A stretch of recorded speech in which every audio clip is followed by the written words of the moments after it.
Hey guys, I didn't think that I was actually going to be here again, but yes, it's me, it's Wayne, one of the editors over here at CGM, with my two co-stars, Yoda and Chewie. It's like, okay, so, it's like Abrams, Disney, please don't sue us. But these guys are going to be like, co-piloting wingmen with me on this particular little segment. We're going to be talking about simulators. Oh, yes, simulators, very good. All right, this actually isn't a very good idea, so whatever. Let's just get rid of them.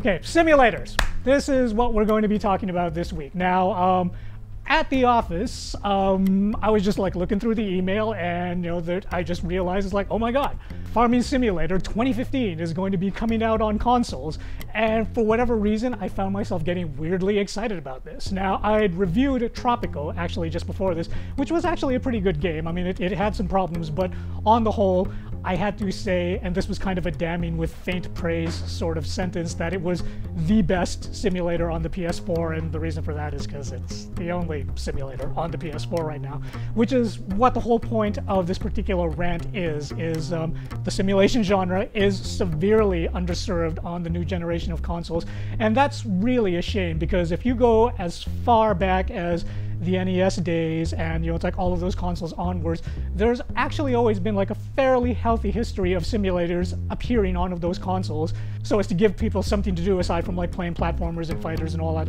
other sort of stuff. I mean, those other genres are good, but a console is essentially a computer that has been jury-rigged specifically to play games, so that does not mean that like genres like simulators wouldn't work well. It's like, in fact, games like SimCity actually worked well on the NES, and even on the PS3 I spent a fair amount of time just wasting the hours away playing Civilization.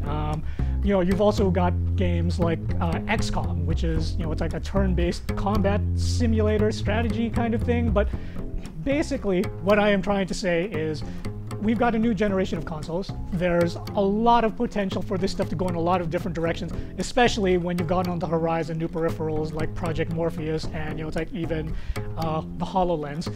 All of these things can revitalize the simulation genre in new and interesting ways, and even if they don't, simulations themselves still have a place on consoles, because sometimes you don't want to just go and it's like shoot the hell out of everything, or it's like have a tense plot-centric adventure game that just leaves you an emotional wreck at the end of it. It's like sometimes you just want to play God and make your perfect city or country or dictatorship or even farm exactly the way that you want to.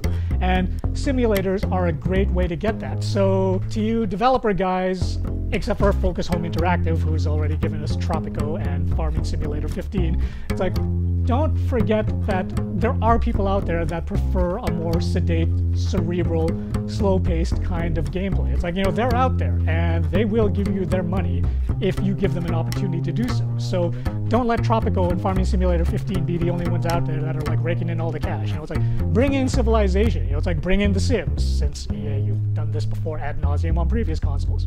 That's all I have to say this week. See you guys.